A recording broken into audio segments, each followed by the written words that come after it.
Good morning, class. My name is Eric Brandon. Today I will be talking to you about psychology and the skills that I need to develop to become a counseling psychologist. There's a quote that I want to disperse to you all, and it goes like this. If you believe that your thoughts generates inside of your mind, do you also believe that television shows generates inside the television set?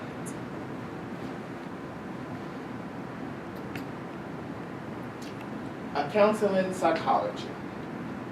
Counseling psychologist is an individual that focuses on people who deals with everyday stresses, trying to adjust to life's roller coaster ride by gaining control over thoughts and emotions.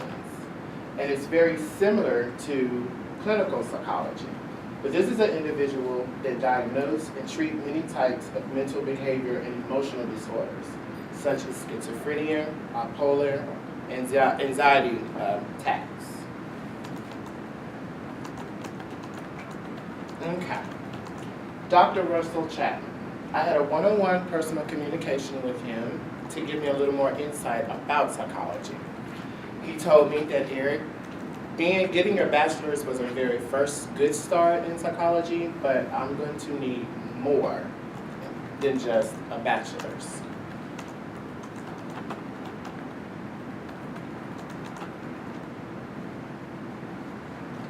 Which leads me to this little fella. Okay, this right here is symbolized a dog tired, being dog tired. This is someone who just completed their bachelor's, but it's not finished.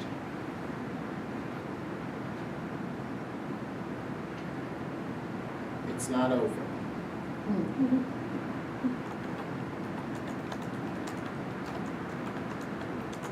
So, obtaining a master's degree. Obtaining a master's degree, an individual will make up to $73,000 per year, and that statistics was noted in 2011. And it has grown from 12 to 22% at this particular moment. This is me, once I get my master's degree, sitting on money.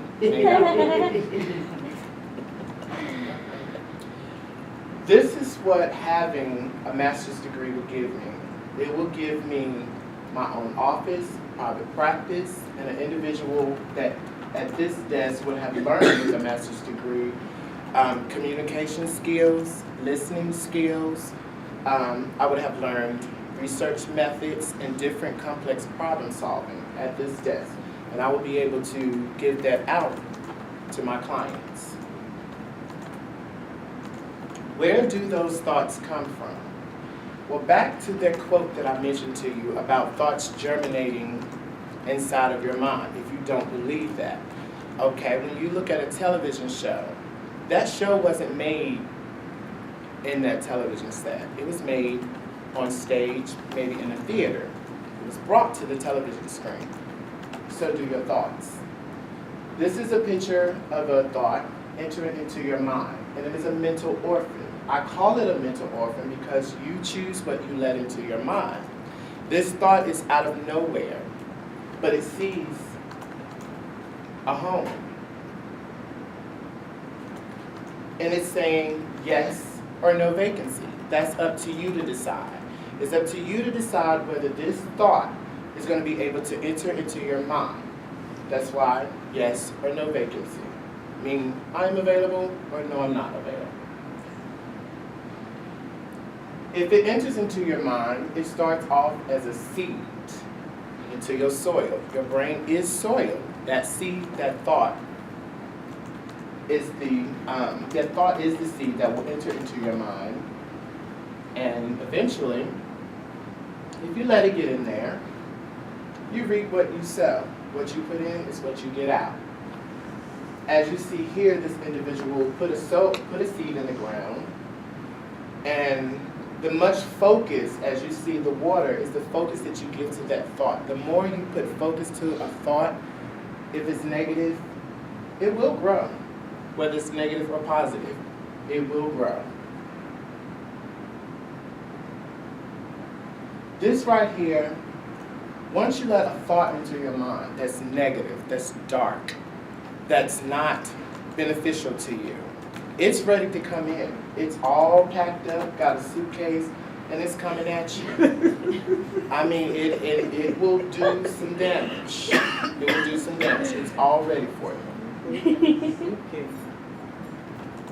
If you overcome those thoughts and you fight it, and you decide to say when a thought comes, no, you cannot enter into my mind. There is no vacancy. I know you are a mental orphan, but guess what? I'm not here to take care of you. There's no home here. I have no place for you. If you do these things, you'll have the victory, the peace, the love. You'll be a survivor, and you'll conquer it all. And last but not least, why do I want to become a counselor and psychologist? Well, I will leave you with this story.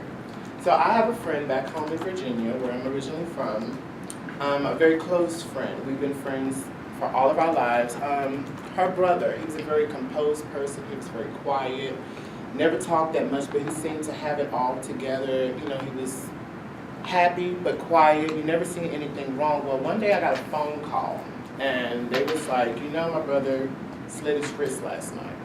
And it opposed, you know, appalled me, and I was like, what? Him?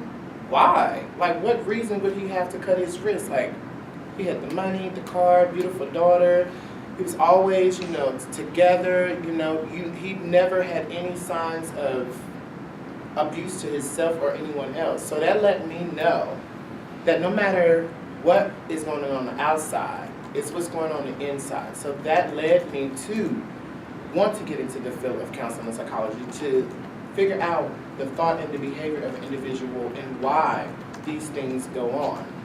No matter what's going on the outside, no matter what you look like on the inside, an individual deals with a struggle on the inside, and that's all of us. So, to conclude this, once again, if you decide to make a choice about what goes in your mind, you will, once again, have the victory. You will have peace. You will love. You will be a survivor. And like this person, you will conquer. Thank you.